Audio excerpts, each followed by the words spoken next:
What's up guys, it's Toure here and welcome to a very interesting Liverpool transfer news story. Greek outlet is reporting that Konstantinos Tsimikas, who is Olympiacos' main left back, is the primary left back option for Liverpool, and he could cost an absolute bargain, £7 million, and he is a very good player, similar to Andy Robertson. He's a very attacking left back, the best attacking left back in Greek football, and Olympiacos knocked out Arsenal after beating them at the Emirates, and Konstantinos Tsimikas played in both games against Arsenal. Olympiacos lost 1-0 at home to Arsenal, but then they went to the Emirates and won 3-2 in an absolute thriller, and that is no mean feat. And if you watch the highlights of both games, Tsimikas actually played very well. So the Greek outlet is called FOS Online, and they are saying that a £7 million fee is required to secure the 24-year-old Tsimikas. And in this video you will learn all you need to know about this left back. And if you guys enjoy these transfer news reports, leave a like, subscribe, turn on the bell notification so you never miss the latest Liverpool transfer news uploads. Tsimikas shares many of Andy Robertson's attacking traits, but he's also decent defensively. He's lightning fast, he has a very good crossing ability. That's what I like the most about him, because we don't have a left back apart from Robertson who is fast and who can also cross with his left foot very well. I mean, James Milner is not a proper left back and he doesn't really have a great left foot, and he is also not very pacey either. So we need a very good backup for Robertson, and Jurgen Klopp is looking at many left back options. Tsimikas actually has a very good attacking potential. He makes plenty of surging offensive runs on the left flank of Olympiacos, and as I said, his crossing is pretty great. Obviously Robertson will remain as a first choice left back. He has proven that he is the best left back in the Premier League and potentially one of the best left backs in the world, but there is absolutely nothing in terms of actual rotation options behind Robertson. I mean, we don't have an out and out left back who is anywhere near Andy Robertson's level. We have Yasser Larouci. He is a young left back who is also fast, but he can't defend and his decision making is just lacking, and he doesn't have the experience to play there regularly in the Premier League and in the Champions League. I mean, Tsimikas won 4 Greek titles in the Olympiacos team, so he knows about the pressure of playing for a big club. Yes, Olympiacos obviously is not as big as Liverpool, but Olympiacos is the biggest club in Greek football, so Tsimikas knows about the pressure of playing week in week out, being scrutinized by the whole country and being under pressure to win basically every game that you play. He also won a Greek Cup, and he was actually on loan in the Danish Superliga not too long ago in the 2016-17 season, and in 2017-18 season he was on loan at Willem II in the Eredivisie, where he actually scored 6 goals in 37 appearances, and this season he has 45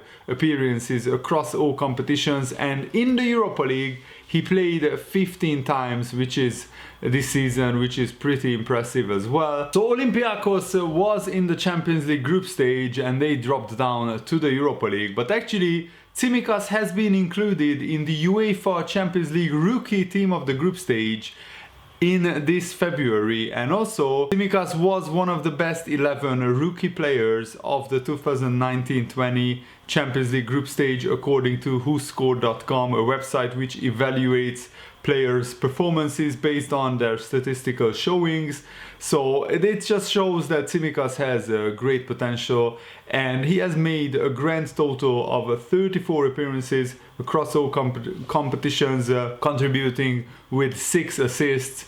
His energetic, enthusiastic way of playing offers a potent attacking threat on the left wing, and the Greek international is also solid defensively, and he actually already made his debut for the Greek national team. He already has an assist in the national team as well. The other left back option for Liverpool is Adam Lewis, who hasn't even featured for the first team yet. Last year, every time he played in the FA Cup or the League Cup, he just wasn't convincing. And James Milner, he's a great player, don't get me wrong, but he's not a left back, so we shouldn't play James Milner as our main left back. If Robertson is injured, we need a proper left back backup. If Robertson suffers a long injury, which can always happen in football, nobody is immune to injuries, even though Robertson is not injury prone, that can happen to any player.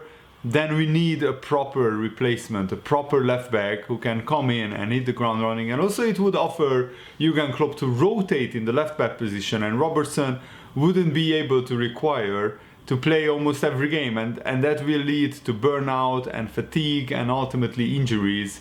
So Liverpool really need to beef up the squad and beef up the options, and I think the left back spot is actually the position where Liverpool need to strengthen the most. We just don't have a backup left back basically. John W. Henry, the owner of Fanzone Sports Group, who owns Liverpool Football Club, spoke out for the first time after Liverpool won the league title, and I have a huge respect for him and for the whole ownership group, because 10 years ago Liverpool were in administration, we were in huge financial trouble, we were basically in a big mess, and 10 years later Liverpool are Premier League, Champions League and European Super Cup and Club World Cup champions, basically the champions of every big competition. And this is what Henry said to Liverpool's official website. It was a long time coming. Watching Jurgen get emotional made all of us emotional. It has been an emotional 10 years. Liverpool Football Club is a family, and it's really something extraordinary to be a part of. I just want to say to the Liverpool supporters that you have waited a long time for this, and I know we all have to celebrate responsibly, but this really feels sort of like the gift that keeps on giving. Every day I get up, it's front and center that we won the league title in England finally. So that's my wish for you, that every morning you get up for the next, as long as you can accomplish it. Think about what we accomplished this year in Europe, in England, and I hope you feel as proud as I do. The fact that we are champions of England, champions of Europe, the Club World Cup, the Super Cup, is just an extraordinary accomplishment by this football club and by these players. To be involved with that, to have been a part of it, has really been the capstone of my career, and I think all of us who have been a part of Fanzone Sports Group. And I also have to single out FSG and John Henry. They are basically legends, not just in football but in baseball as well, because they actually took over Boston Red Sox when they were in the middle of probably the longest and most painful title droughts in American professional sports, because the Boston Red Sox didn't win the Major League Baseball, the World Series as they call it in America, since 1918. So since basically the end of the First World War, Boston Red Sox went to 4 World Series finals and they lost all 4 of them. And since then, they won 4 World Series titles. They won the title 4 times since, and Boston Red Sox is a huge success for them. They went to 4 World Series finals and they won all of them. The most recent, I think, was 2018. They actually broke the longest title drought in Major League Baseball, and also they broke one of the longest title droughts in English football as well, by making Liverpool champions. So they are legends in baseball and in football as well, which is absolutely brilliant. And this just shows that John W. Henry doesn't just want to own a football club. They want Liverpool or whatever club they are owning, they want them to be successful. They want Liverpool to be successful. They want Boston Red Sox to be successful. They want these clubs to not just make money, but to win titles. And that's absolutely brilliant. And John Henry continued. I could go on and on about Jurgen and how his heart is larger than his frame and how his enthusiasm affects all of us positively every day. But I think what is important is he's determined every day to do the right thing, whether it's with regards to what happens on the pitch, whether it's regard to nutrition for the club. He's just determined every day to do the right thing, and that rubs off everyone. He works every day with Mark Gordon, Michael Edwards, two people that I've met that have the strongest moral code you could imagine. It's quite amazing to be involved with people on a day-to-day basis who are really talented and really committed to what they do. The fact that it's the kind of people you can, Mike and Michael and Tom Werner, Peter Moore, it's an extraordinary group. To the staff, to the players, to all of you who expended so much effort over these last 2 years, I just want to say thank you from all of us at Fanzone Sports Group. I know you get this from the fans. I don't know if you get it from us enough, but we really appreciate everything you did this year, these last 2 years. Thank you. What a brilliant message from the owner himself. And I think John W. Henry has a more personal connection with Liverpool Football Club and a more personal connection with the fans because of just how passionate the Liverpool fans are. He gets a lot of messages, of course, from Liverpool fans. Some of them are not so nice, they just demand him making transfers. But it's Liverpool Football Club who will decide, not the owner, who will decide who and how many and what kind of transfers Liverpool will make. So don't hit up John Henry as if he would read all the Liverpool fans' messages about transfers. That's just nonsensical. I think we should message probably the transfer recruitment team and Jurgen Klopp about the transfers. But I'm sure that behind the scenes, Liverpool are working very hard to strengthen the team. Just like Virgil van Dijk, Kolo Toure is a former Liverpool and Celtic defender, and Kolo Toure is a little bit of a cult hero at Liverpool. And he said this about Van Dijk: he's an unbelievable player. He's a top player. He got speed, height, he can jump, he's got technique, he can switch the game with his long passes. He has got everything. I haven't seen many players challenge him one-on-one. In my opinion, that's his weakness. He's really tall, and if you really attack him with the ball, he can struggle, but he's slow clever because he drops well. If you are really aggressive in attack in a one-on-one, I think you can get something from him. He's a really clever player. He's got Joe Gomez on his side, good players on his side to help him as well.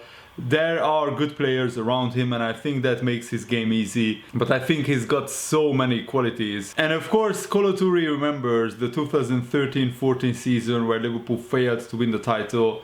Absolutely, it heals the pain of that season. When you play for a team like Liverpool, the fans, the atmosphere is unbelievable, an unbelievable club. I had a great time there. I saw players win the Premier League who I had been playing with. I was happy to see them win. They are the best team in the world right now. Jurgen Klopp is doing an amazing job right now. Former manager Brendan Rodgers' signings have been really good as well for him. You can see that he has taken those players and really pushed them. Of course, he's added top players on top of all of that. This club is one of the best clubs in the world. They really deserve everything. They are really good guys, honest people, working hard, loving the club, and that's great. It's a great club. And I just absolutely love Kolo Toure, and his interview I felt was worth sharing with you guys. And Rio Ferdinand actually said that Virgil van Dijk is the best defender right now, and that is high praise from a Manchester United legend who himself was one of the best centre-backs in the Premier League.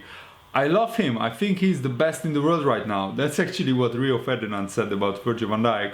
He's undoubtedly a top player. I think he's not fighting against the depth of other central defenders that was in my era. If we were talking about top drawer centre-halves, I could name 5, 6, 7, 8, 9 in my era, whereas I don't think I could feel my whole hand in this era.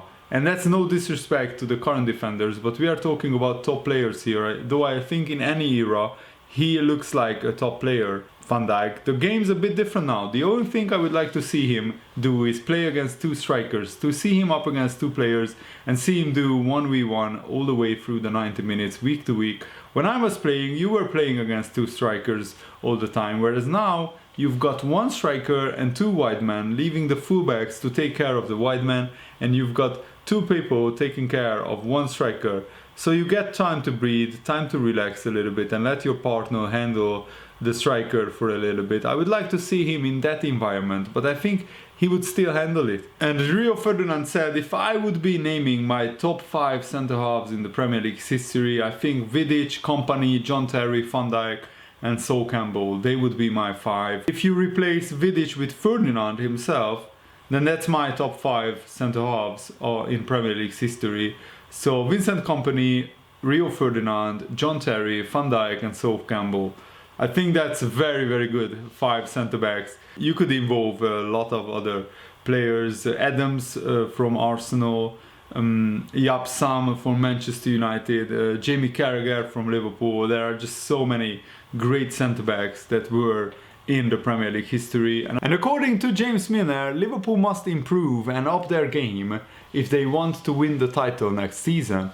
He says, if we are at the level we are at now, next season it won't be good enough, which is very interesting comment. Let me know if you agree with him or not. But this is what James Milner said. I think it's getting the balance right. We have to enjoy it because we know how hard it is to win major trophies. We have been very good to do it, but also lucky to win the amount of trophies we have had this year. Trent Alexander-Arnold thinks it's absolutely easy. He just turns up and wins trophies every year. I can assure you, with the amount of years I've had in my career, it's not that easy. The amount of training sessions in the rain, the times when you are injured and that sick feeling you get when you lose a game, or even a 5-a-side game at Melwood, we are shocking losers, all of us. When you win something, you have to enjoy it. That's what it's all there for. That's the hard work, and you look at the teams you have beaten to go get there. It's an incredible achievement. It's a short career, though you don't want to waste a season or 2 seasons thinking we were that good a team but we took our eye off the ball and didn't deliver. That would be criminal and something we definitely don't want to look back at.